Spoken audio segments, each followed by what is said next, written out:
Hello everyone, welcome to Taking Care of Business. Today on the show, I'm joined by Jambu Palaniappan, CEO of Checkatrade, one of the UK's leading marketplace platforms for home improvement. He also serves on the boards of Monzo and Just Eat.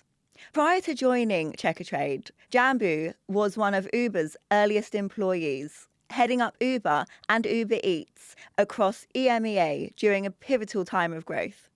He later joined Omers Ventures, heading up Europe and working with some of the continent's most ambitious technology businesses. So, Jambu, it's great to have you here. Thank you so much for having me on the program. It's a pleasure. And I mean, if anybody is qualified to explain and teach us how to take care of business, it is obviously you. So, yeah, really excited to find out everything, really, that you can, give your opinion on scaling and growing businesses. So, yeah, thank you so Sure, much. of course. We'll do my best. So, having worked across high growth platforms and serving on boards, what principles have consistently guided your approach to scaling and growing businesses? The number one principle that I think about that is common across the growth platforms and companies that I've worked with is actually a personality characteristic of the leaders of those companies and the employees who are really successful at those companies. It is comfort with ambiguity. And I think the reason that's important is in growth companies and in technology businesses at large, the answers are still being sought, and there's no playbook. Part of the reason these companies exist is you are building that playbook and ecosystem to really bring a better customer experience and almost create a new industry. And if you think about some of the companies that I've been really fortunate to work in, the industries around them when they started were nascent or non-existent, right? I went to South Africa to start Uber, and I remember explaining the principle of Uber to people in Johannesburg. Find a car on your phone and get into a stranger's car, and it will take you where you want to go. And people looked at me like I was crazy. But if you think about how technology can improve customer experience, those principles have really driven, those companies to create their own industries. And I think the characteristic of the individuals who were successful at those companies that was most important is being comfortable with that ambiguity. Do you know what? I remember when I first heard about Uber, I was in Camden in a night out, and I was with my adult niece, and we were going to go to a different part of London, and she said, "Oh, let's not bother with the taxi. We can get an Uber and get an exec car and go into town." And I was just like, okay, wow, that's really cool. We can just order a really cool, shiny executive car and being taken into, central London. So I do actually remember where I was and what I was doing the first time I'd heard of Uber. But you're just talking about the customer experience as well. Beyond ratings and reviews, what builds trust in marketplaces? This has been a really common theme of my career across many of the businesses that I've worked in. And if I take a step back on my motivation for joining Checkatrade 3 years ago, it was really around the trust signals and investment that Checkatrade had made and were at its core. The founding story of the company is really amazing. A tornado tore through a town in West Sussex, and the town was infiltrated by rogue traders.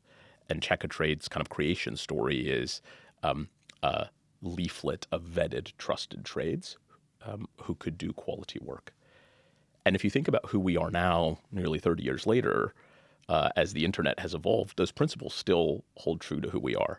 And the core principle that I've seen, both at Checkatrade and broader marketplaces, is the investment in trust signals creates better customer experience.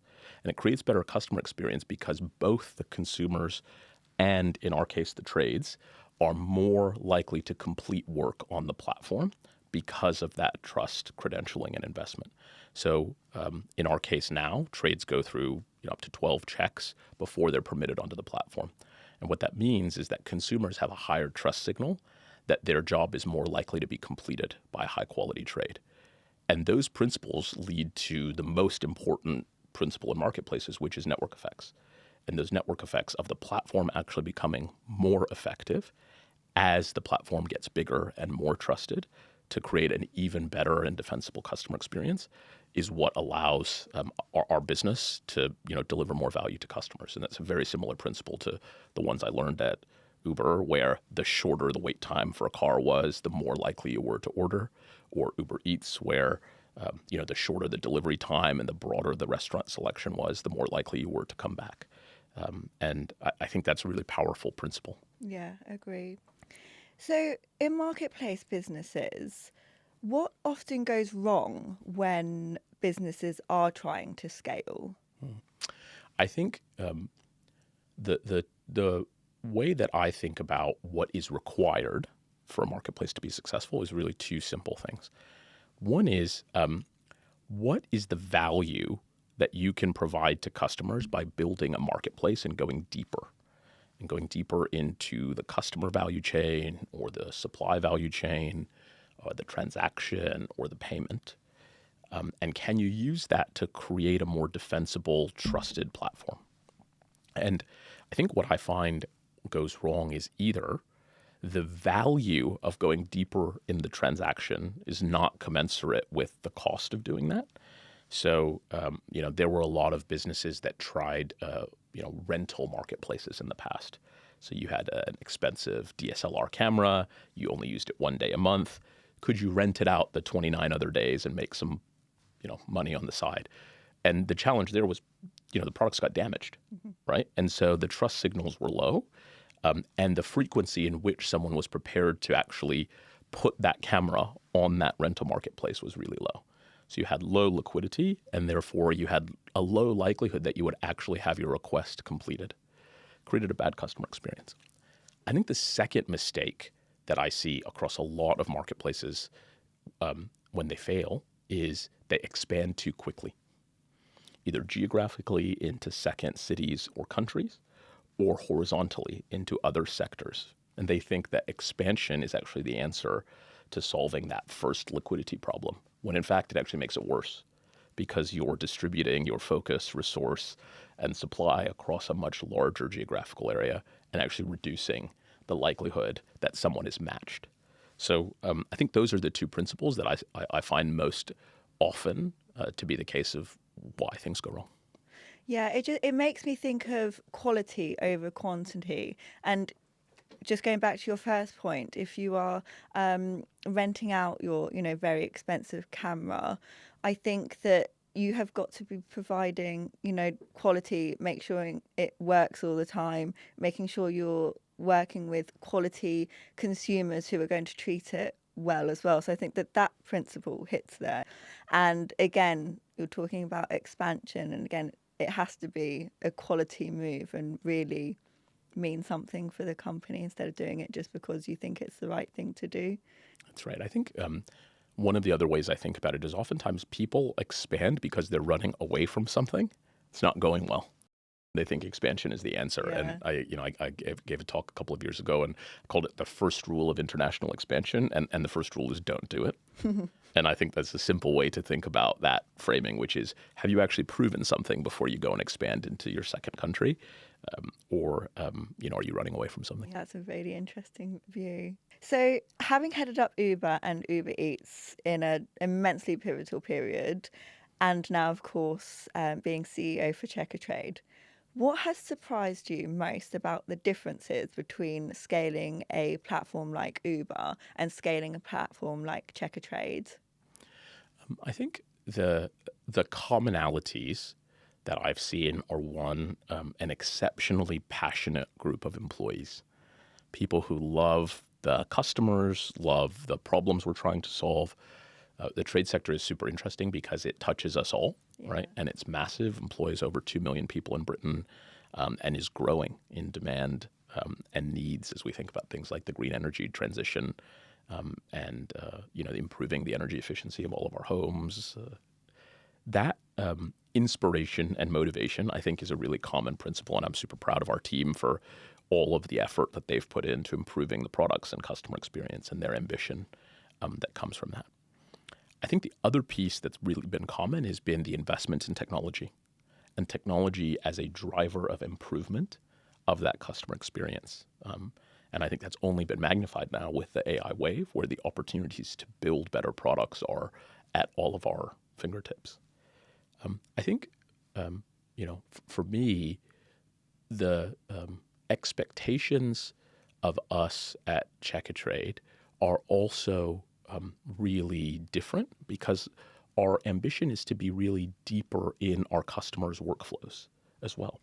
So, for example, we've built a product called Trade More, which is a software product that allows trades to run their business on their mobile phone, independent of if they're running their Checkatrade part of their business or not. And being able to go deeper has also been really fascinating. That's quite different to what we did at Uber and Uber Eats, where we were one channel, for customers or drivers or restaurants. And that depth of experience and offering has been really fascinating. Wow. So in high growth businesses, what is the hardest thing to maintain as the business scales? And how have you seen successful companies protect that?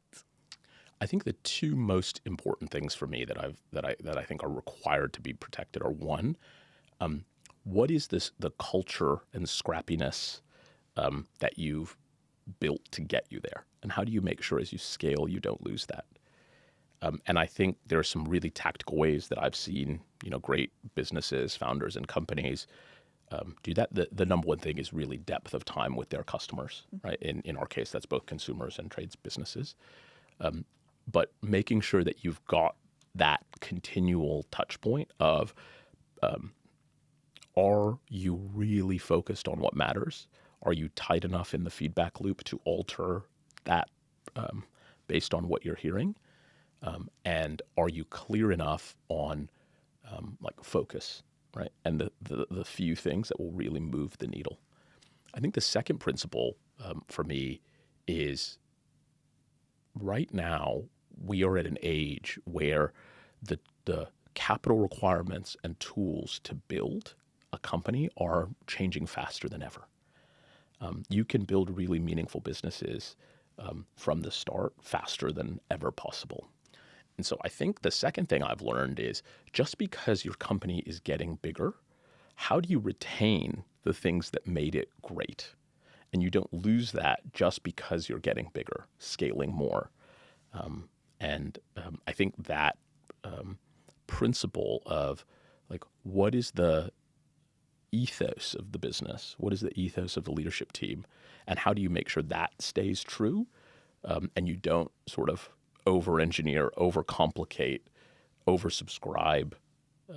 I think that's a trap I see a lot of folks get in, right? There's this principle that as you scale, either as a leader or as a company, that means you have to be more strategic, be more visionary, be out of the detail. And I actually, in my experience, I found that to be the detail point in particular to be the opposite of truth. That actually, if you get out of the detail, that's when things go wrong. Mm-hmm. And the great leaders are the ones that I've worked with, I've been really fortunate to work with, are the ones who know when you need to get in the detail and why that matters. I love it when I hear people say everything matters in the detail. It's the detail that really matters. I've read a couple of Tim Grover books, and he often talks about when he's been training Michael Jordan or Kobe Bryant. He says, "Don't sweat this." Or sweat the small stuff, sorry. And it's right, that's really important, because it's all the small stuff that adds up to the big stuff. And there are people out there and companies that sweat the small stuff and the big stuff, obviously. And I think in order to stay great and champion your business, you have to take care of all of it. But how do you also go about finding the right employees in order to when making sure that your company stays scrappy and stays true to its ethos?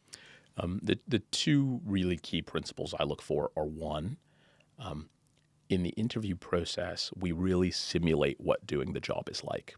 We give people information about the job that they're going to do and ask for them to come back with a viewpoint about how they would actually do it. It's not just behavioral, it's practical, it's cases around that problem. And what I find is that really separates the people who are good at interviewing from really good at doing the job. And we do that for all roles, whether that's an operational role, technical role, a role in our legal team. And then the second principle that I find is really important is, are they close to the customer problem and detail, right? Because I think if folks, particularly at senior levels, envisage their role as, diplomat and visionary, that oftentimes can come at the cost of that customer centricity and that detail. And being close to that matters a lot in a mid-sized company that's growing. And for me, those are two really key principles I look for. From a leadership perspective, I also really look for self-awareness, humility, and a really curious and learning mindset. We all don't know everything, right?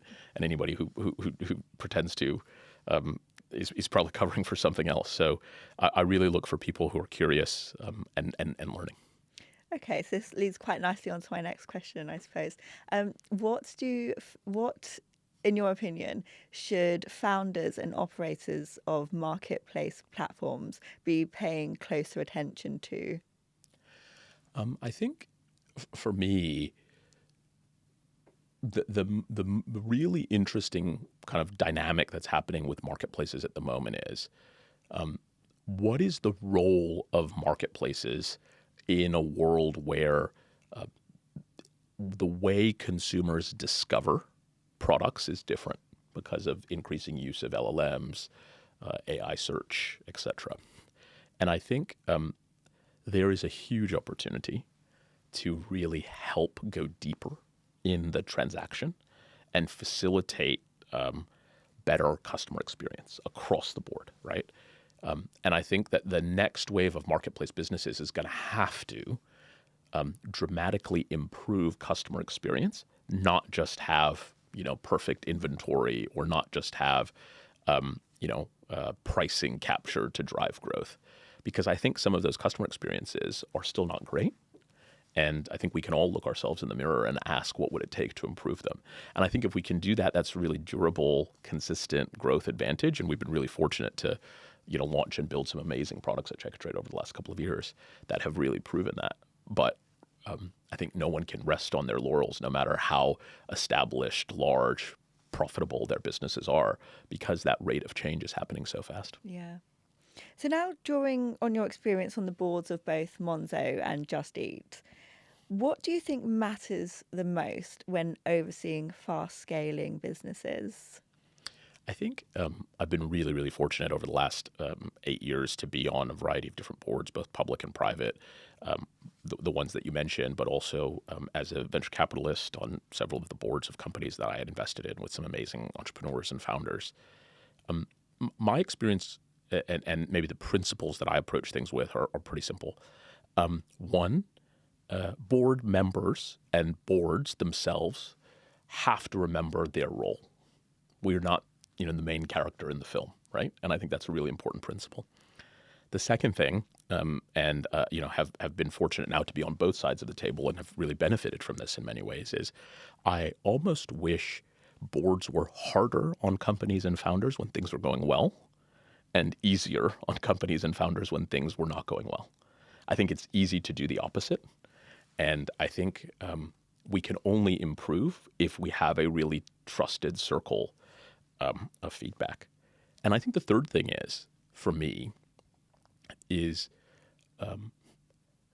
I think as a CEO now and the founders I've seen who have really thrived, they also know how to get the most out of their boards, how to really go deep on the topics that are relevant.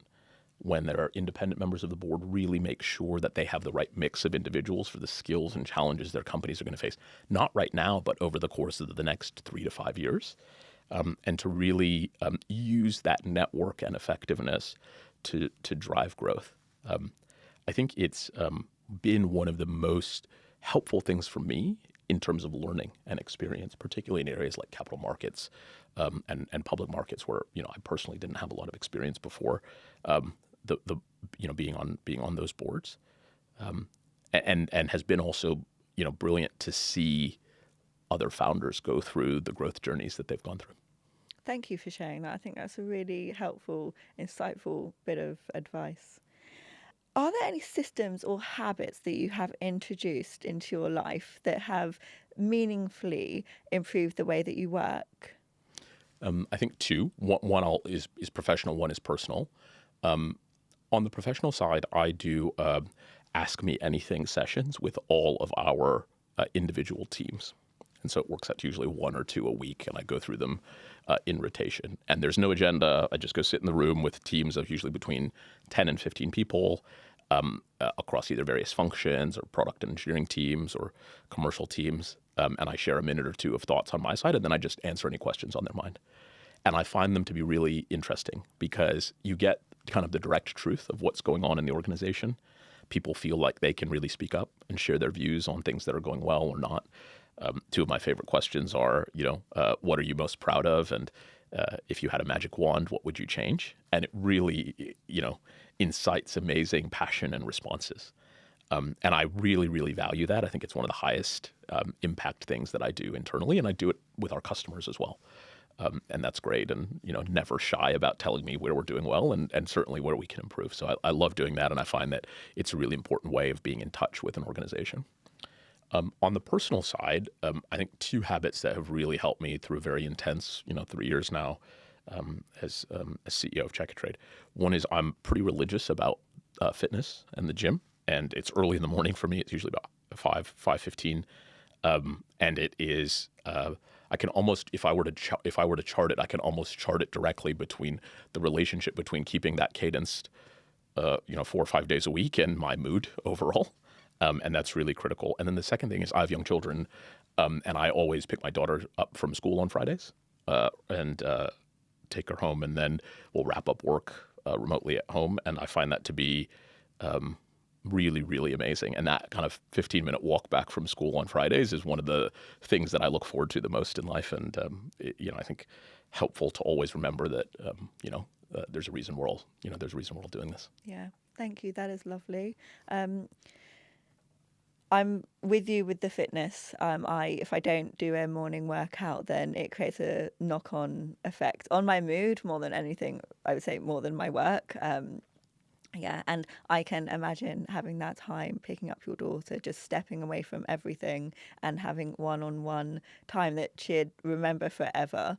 That must be just so uplifting. And as you said, it's a reminder of why you work so hard and why we are all here, I suppose. What does taking care of business mean to you? I think for me, we are all, I feel very, very privileged to be able to do this job that I do. We have an amazing team, amazing customers, playing a really, really pivotal role in one of Britain's most important industries.